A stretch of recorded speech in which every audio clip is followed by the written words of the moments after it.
Episode में सूरज ने divorce paper को जला दिया क्योंकि सूरज बदलना चाहता था। खुद को वह साबित करना चाहता था कि मैं अब सुधर गया हूँ, मैं गुंडा नहीं हूँ। ईर्ष्या सोच रहे थे, क्या इसके मन में चल रहा है? उसके परिवार के लोग उसकी सोच से बहुत परेशान थे, लेकिन सूरज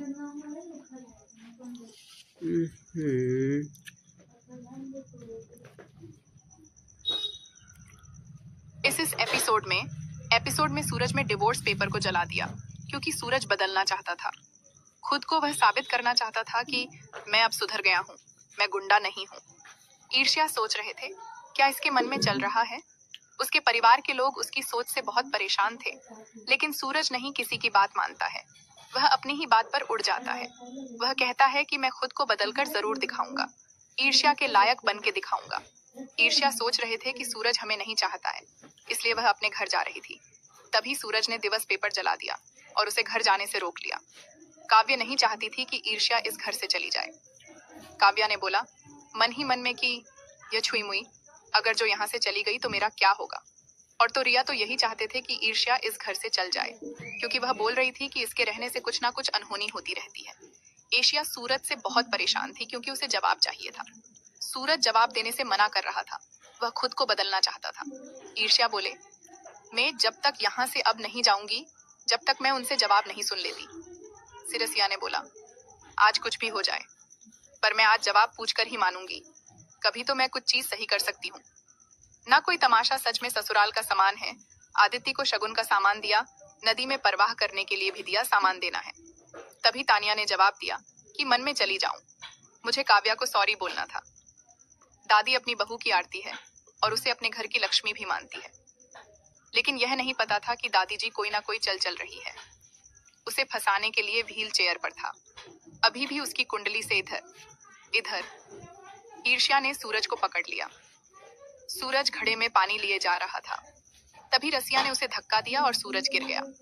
उसके ऊपर पानी का घड़ा भी गिर गया। सूरज पूरी तरह से भी गया और ईर्ष्या जवाब मांगने लगी।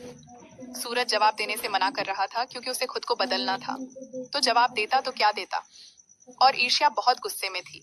वह बिना जवाब लिए सूरज को छोड़ने वाली नहीं थी। उसने बहुत कोशिश की, लेकिन सूरज से जवाब नहीं ले पाई। फिर से ईर्ष्या बहुत परेशान हो गई। फिर सूरज ने ईर्ष्या से 2 महीने का टाइम मांगा कि 2 महीने में आपको बता दूंगा। ईर्ष्या सच में पड़ गई कि 2 महीने क्यों चाहिए। ईर्ष्या को यह नहीं पता था कि क्योंकि सूरज सुधारना चाहता था। इधर सूरज और ईर्ष्या में बहस हो रही थी। उधर बिंदिया चुपके से सब कुछ देख रही थी। वह यह नहीं चाहती थी कि सूरज एशिया से बात करें। बिंदिया चाहते थे कि सूरज सिर्फ मुझसे बात करें। सूरज ने ईर्ष्या से बोला कि मैं 2 महीने में तुम्हें सारे सवालों के जवाब दे दूंगा। उधर बिंदिया चुपके से सबको देख रही थी और रो रही थी। इधर दादी अपनी बहू को अपने बस में कर रही थी। वह चाहते थे कि मैं जितना कहूँ उतना हमारी बहू बात मानी।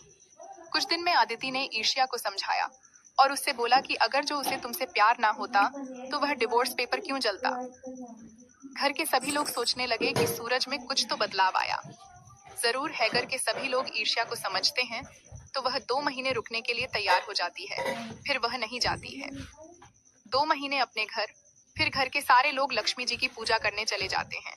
इधर काव्य और श्रद्धा अंगूठी पानी वाला गेम खेलते हैं। काव्य और श्रद्धा मुक्ति ढूंढने लगते हैं और शरद को अंगूठी मिल जाते हैं, पर काव्य को अंगूठी नहीं मिली तो वह परेशान हो रही थी।